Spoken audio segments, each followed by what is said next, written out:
Hello, this is Corey. Before we get started, I want to share with you a new thing I'm doing for the Cincinnati business leaders.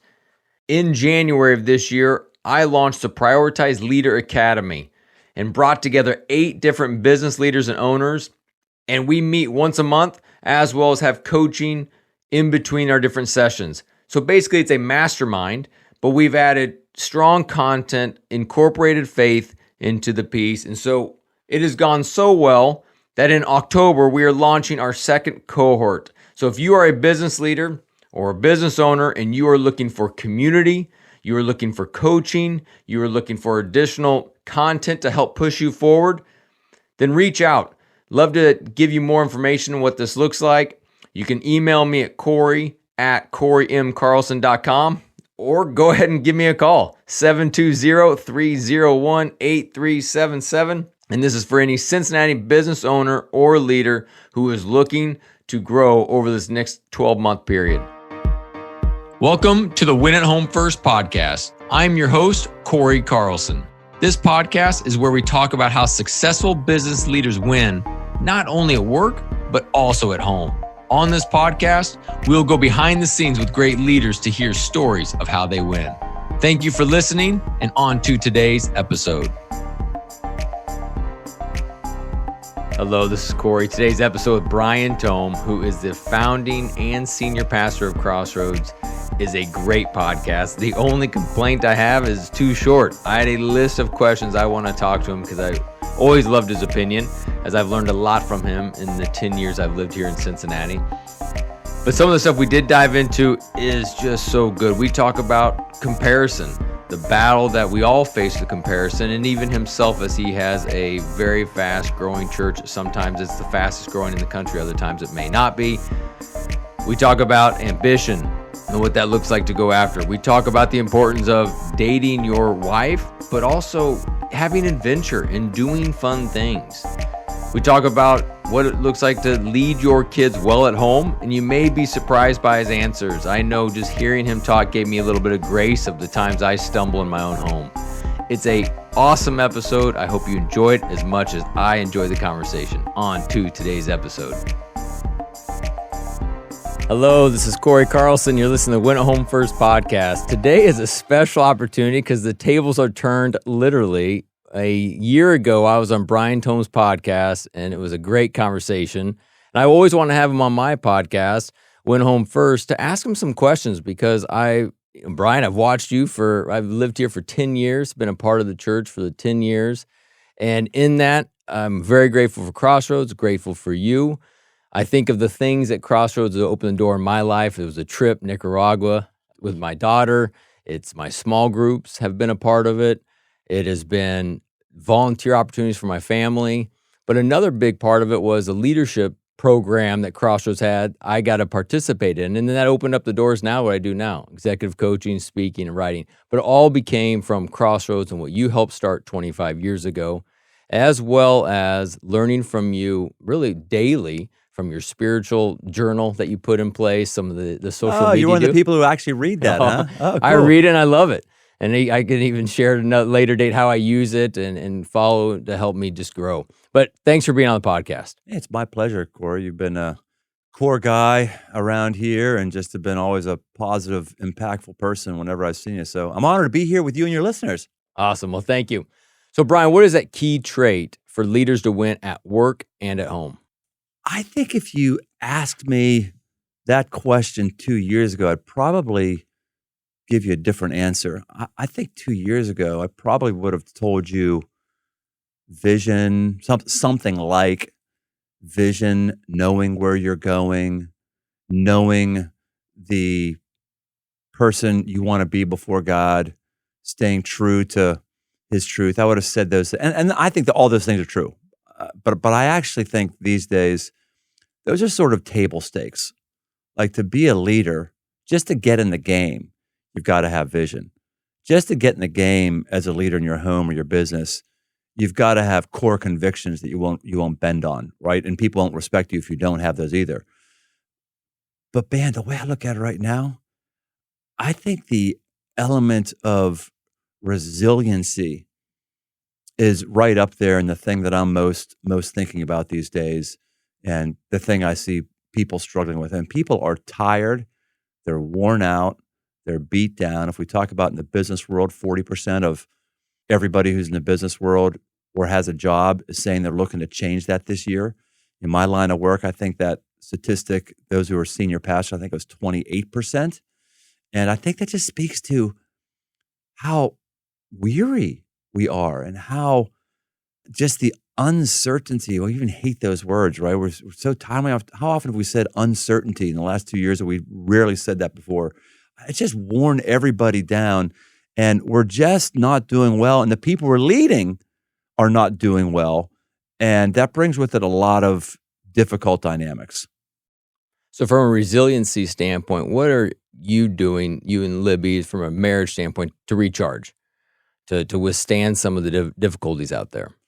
We've fortunately found a number of hobbies or pastimes that I'm very thankful for, because I've had some hobbies, pastimes, riding motorcycles. I've taken up hunting, which are really good and restorative, but they don't include her.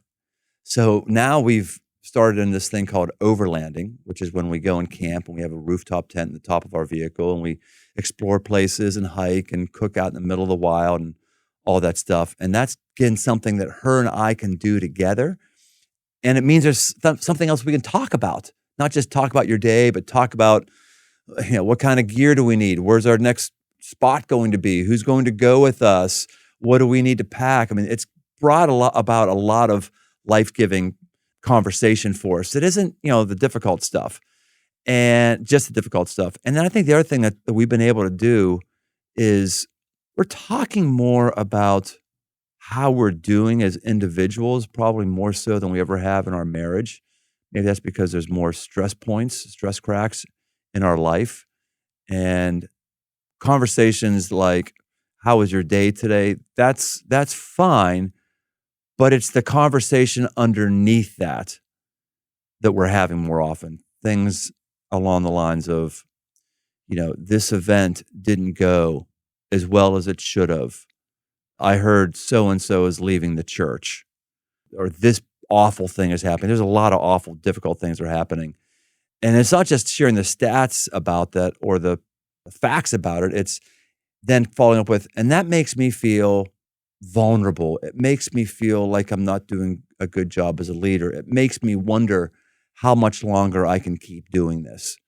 It makes me consider how important the family is versus other people who I would have thought were so important. And compared to family, they're not that important, because my family's never going to leave me. My family always believes in me.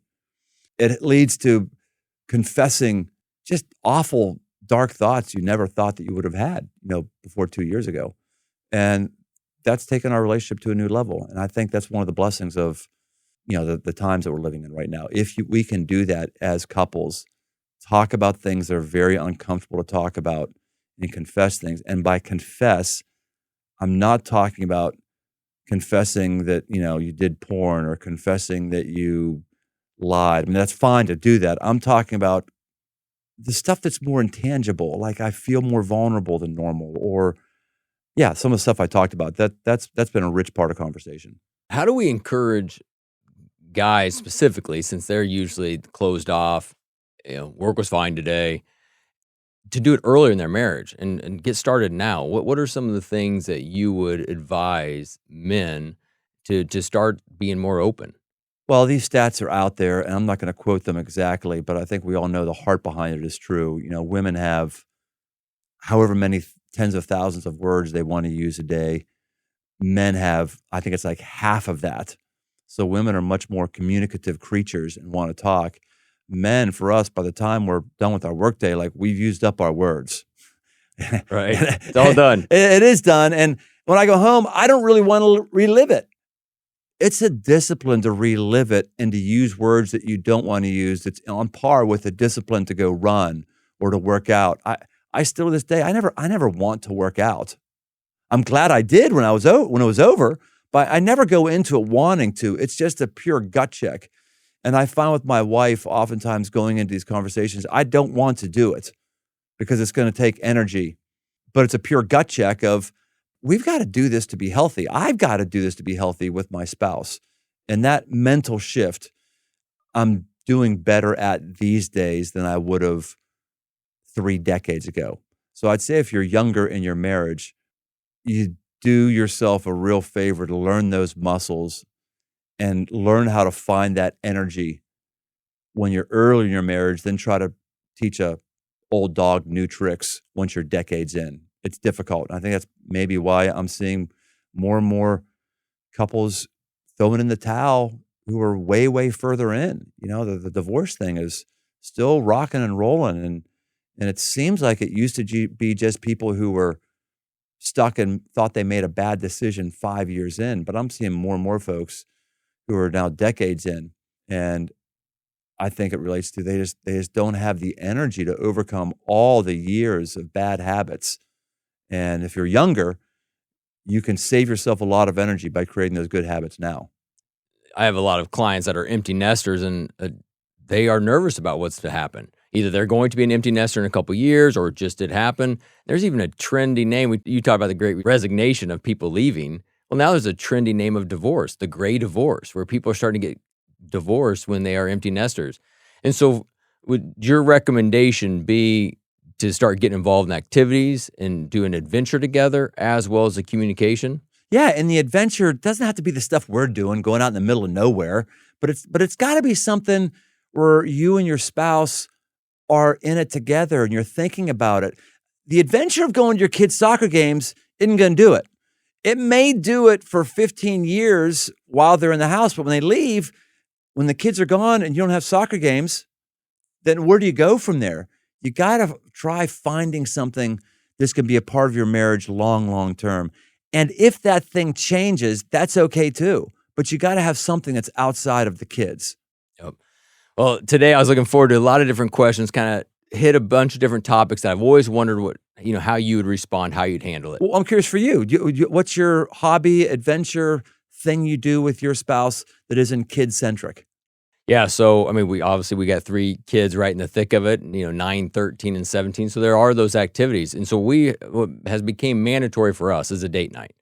Try and do date night once a week where we get together and we hang out, we talk, and that's super critical for us. There's been some other things. But one of the things like that you'll do, talking about adventure with your guys and now the trips, the overlander that you're doing, there's times I'll walk away. And I've got guys at my age that are, we're kind of frustrated. Like, I want to go do that, but I can't. I got these young kids. And so for a while, I would have a guilt or a frustration after hearing about your great, week-long trips. I'm like, I can't do this. I only have X amount of weeks in corporate America. But what I was able to do is piece it and say, you know what, I'm going to go on a guy's camping trip for 1 weekend. Yeah. That's it. Huge. And so that's been a big piece that Holly and I have done is we've done some getaways. I get my guy trips and she gets her lady trips. And so those pieces that we've done, so we come back and what I found in our marriage, and I know it'd be true for you as well, we both come back from our trips together, our trips individually, with our cups being full and ready to give more to the marriage because we're excited. We don't feel drained. And you got something else to talk about and share. I saw this thing. I did that thing. Mm-hmm. You're developing yourself, and when 2 people are developing themselves, sometimes in separate environments, just not always separate environment, but for that weekend, when they come back together, they got something else to give the other person. Mm-hmm. It's a big deal. Yeah, I'm in a unique spot. I'm in my prime income earning years. All my kids are out of the house, have been for a while. They're all married. All my college bills are done. All that stuff is over. So, Lib and I are able to do more expensive, longer lasting things now that we could have never done 15 years ago. But I'll tell you this, if we could have been more serious about this 15 years ago with the things you're talking about, that would have been massive. Even if the adventure is every night before we go to bed, we're going to walk for a mile and talk. Yeah.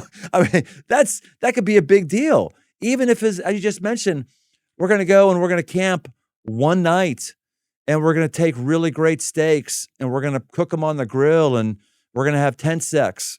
My gosh, that could be a totally new, fresh thing. Thank you very much for listening to today's episode. I hope you are enjoying it so far. Before we go back to the rest of this episode, I wanted to share with you my book, Win at Home First. Some of you have read it, so thank you very much. For others of you, you have not. And I encourage, if you're looking for a resource to help you with these times of your work is now in your home and your home is now in your work, and what this looks like, this book is being helpful to many leaders like you. Forbes magazine said it was one of 7 books everyone on your team should read. And the book is broken up into 4 different sections to help you. First is about you, understand who you are. The second is marriage and ideas and tips to help with your marriage. Third is parenting. And then last is work. So these 4 different sections to help you recalibrate during this time and to help move forward. So if you are needing additional resources, I encourage you to check out my book, Win at Home First. It is available on Amazon as well as Audible. And so on to the rest of the episode. Thank you very much. So I want to talk about faith in the house, how you raise your kids. Because a tension that I will have in my own home is I lead a lot with faith. I talk about faith with clients, but I don't want to do it so much all the time in the house. I push the kids away because sometimes it's annoying. Dad wants to do a devotion or dad wants to, pray for this. How did you lead your kids at home from a faith perspective? Because you're a pastor, obviously, 7 days a week, but there's some days you had to figure out, I got to dial back a little bit. All 3 of my kids are going to not want to do anything with God, not want to do anything with me. So how did you balance? And maybe it has something to do with ages, their youngest years, their teenage years. Yeah. What did that look like in your house? Well, I don't know if you'll like the answer, or maybe you will like the answer because you'll feel really good about yourself. But, I never led Bible studies with my kids. I tried a few times, and every time somebody cried. Literally every time someone cried, it was like, because I didn't say the right thing or I was challenging somebody. And so when I hear women talk, well, my husband has to be the leader of the home. He's not being the leader of the home. And I talk to them about what their expectations are. Like I said, you got to understand, you're expecting your husband to do something I never did. And I'm a seminary graduate who is pretty darn good at teaching and pretty darn good at leading discussions. And I was never able to figure that out or instigate that in my house. And I was still a leader in my home. Even there, the leader in the home. I'm not sure that I'm willing to tell myself I'm the leader in the home. I'm not sure I'm willing to say that I'm more important than my wife when it comes to creating the spiritual climate in the home. I know someone get really, really freaked out about that, but when the Bible says women are to submit to their husbands and the husbands are to die for their wife, the verse that comes before that is submit to one another. We can submit to one another because we're equals before each other. And so there is equal value to the spiritual climate that mom and dad can and should bring. Where I excelled was in the book of Deuteronomy, the great Shema, which talks about, it's what's known in the Hebrew culture. You take the laws and it says bind them around your forehead, bind them around your wrists. This is where we get the idea of phylacteries from. If you go over to Jerusalem, you'll still see Orthodox Jews walking around with little boxes on their foreheads. It's with scripture verses in there. They're putting the law of God on their mind. It says to do that, and then says talk about your children when you rise up and when you sit down, when you walk, when you this. And what it's talking about is the overarching pattern of life you need to be willing to build into your kids. More so than, hey, it's Sunday night, it's time for family devotions, which again, I am pro family devotions. I know people who've done them really well and they've been a blessing. I just wasn't able to do those well. I wasn't able to pull it off. But what I did do is live a consistent life before your kids. Know Christ intimately and bring him up in conversation regularly. I never did a Home Depot trip going to buy 2x4s or whatever where I didn't grab a kid and say, come on, you're coming with me. I had my kids, my youngest daughter in Home Depot with me not too long ago, and we were walking along, and she pulled out her phone and was videotaping me walking along, like quickly through the aisles. And she was 20-something at that point, 21 maybe, something like that. She sent it to all of our family email chat or group text chat and said, just like old times, me trying to keep up with dad going through Home Depot, because where I was going, they were going to go and we would have conversations, whatever it was. Put them in the cart at Home Depot or a Kroger and do wheelies on the cart and push them faster than anybody should be pushing them, and just have fun with them, scare them a little bit. Those were bonding moments, and we got to talk about things, whatever it was, who God is, what sexuality is about, how to pray, what integrity is. They see you paying your bill at Home Depot or wherever it is, and everything is there, and you look at the receipt or you notice there's something in the cart that you can walk out with but hasn't been paid for. And they see you pick it up and say, hey, don't forget to charge me for that. I'm not sitting there in that moment going, hey, this is a teachable moment to let my kids see how I have integrity. But they're just naturally seeing that, and that has an impact on them. Someone said to me a long, long time ago is that kids may come in contact with all kinds of alternative worldviews that may rock and challenge their faith, but they'll never be able to explain away Dad. If you walk humbly with your God and they see that you're a person of consistency, we have our problems, we have our shortcomings, we're not perfect. I'm not saying we've got to be A+ legalist here. What I'm saying is your kids see you walking humbly with your God, and you do that with them wherever you are, you're spiritually forming them and you're spiritually leading them. Yeah, I love that phrase where it's let your kids catch you praying. Yeah. Just catch you praying, catch you doing something nice, where it's the actions speak louder than words. That's a great, great word. So a couple other topics I want to hit on, just kind of, fast to just get your perspective. One is comparison. I myself can dabble with comparison with what our other coaches do, but a lot of my clients are business owners, and they're looking around at the size of another company. And they're seeing that. How have you dealt with comparison? Especially, even now as you get more and more in social media and you're out there and you're seeing exactly what everyone else is doing, how do you handle that with yourself to keep you grounded in both not how fast you're growing or maybe I'm not growing as fast as this individual? How do you handle comparison? Oh, gosh, Corey, I don't know that I handle it all that well. It is a never-ending thorn in my side. There's a publication that puts out the list of the fastest growing churches and the largest churches called Outreach Magazine. And we had a really good run at appearing at the top of those lists for a number of years. And I decided, we're not going to submit our numbers for this list again. It was helpful to look at those numbers and benchmark and learn things, seeing churches that are doing really great things, and hey, we need to call them up and learn from them. I'm not anti those lists. I think there's some good in it. But I recognize for me, it was starting to do more hurt to me than it was upside. I was started to feel like I was corporate America trying to work on the numbers so they look good when we turned them in, instead of what's the long-term best choice for the church. That could lead me to one decision. What's the thing that's going to help our numbers when we turn them in? That could lead me to another decision.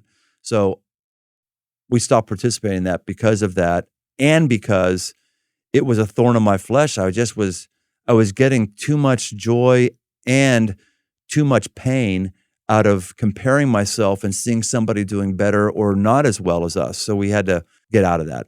And that thing doesn't end today. We all have an orphan heart. I have a literal orphan heart because I was born at a very young age. And then I was put up for adoption. I'm very thankful I was put up for adoption. But psychologists would say that there is a primal wound that happened to me when I am separated from the only person I knew in the womb. And that's caused me to be more sensitive to rejection than the average person. It's caused me to compare myself to others probably more than the average person, because in comparing myself to others, I'm feeling that I'm doing good or I'm not doing good. I'm using that as a constant bellwether for my identity, because that's the orphan tendency. We're in it alone. Everyone's going to reject us. How do I justify and verify my existence? Knowing this, if you will, evil attack that's on me, knowing it and being able to name it has helped me greatly, but I'm not over it. I've still got to recognize it and call it out when it's unhealthy or when something's being lost on me. I think the most important thing is just to stay in the fight. We talked about, the book of Romans, and I do the things I don't want to do. That's the Apostle Paul. He wrote the majority of the New Testament.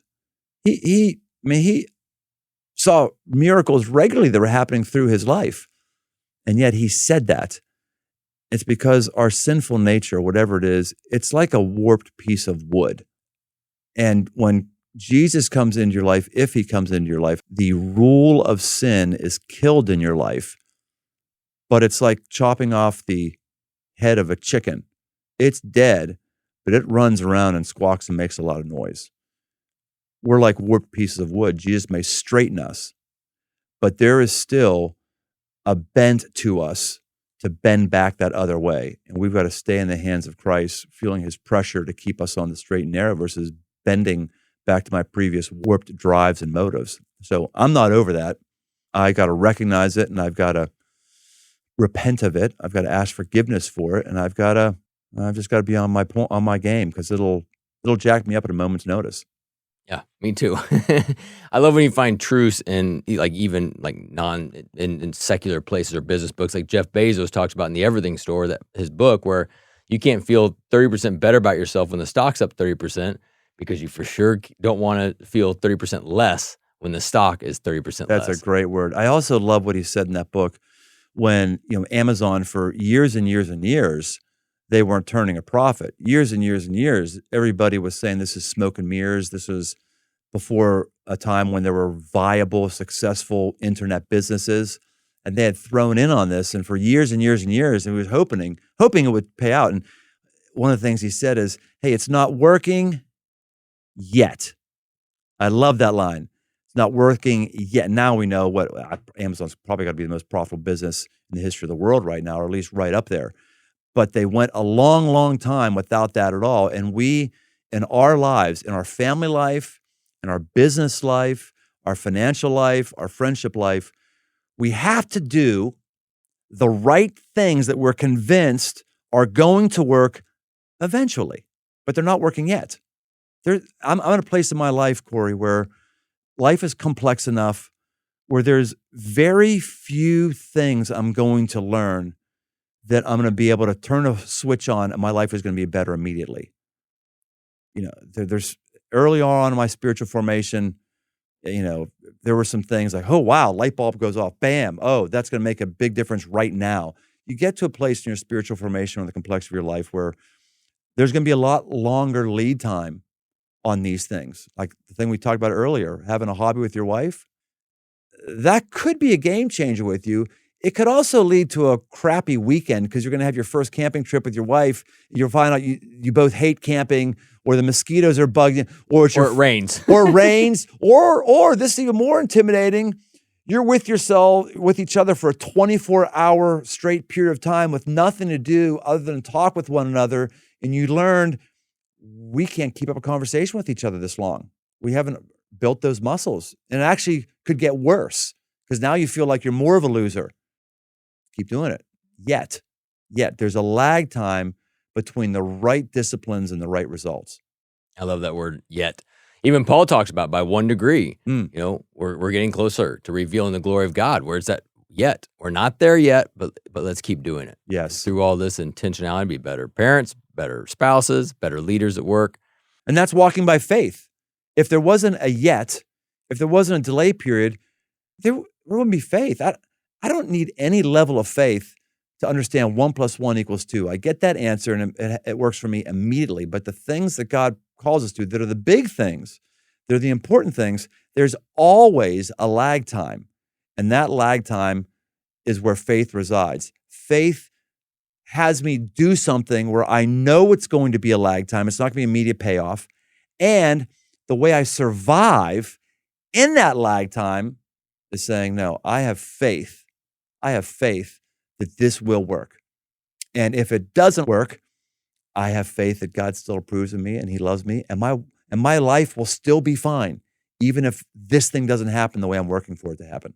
Brian, I could keep going, ask tons of questions. I love just learning from you, so thank you. What's the best way for the Win Home First listeners to follow you? You can go to briantome.com, and I also have my social media accounts, which are at Brian Tome. Well, thank you very much for being on the podcast today. Hey, it's my pleasure, Corey. I want to thank you for listening to my podcast, Win at Home First. I am so grateful to hear from listeners like you that this content has been helpful. So now I would love for you to pay it forward. I want to get this message in the hands of more listeners. We need leaders to be winning both at home and at work, especially during this time. So please take a minute to share this episode with somebody you think would find value in it, as well as rate and subscribe. As a thank you, please visit my website at coreymcarlson.com to download a free resource that people are finding value in. Thank you very much. This is thepodcastfactory.com.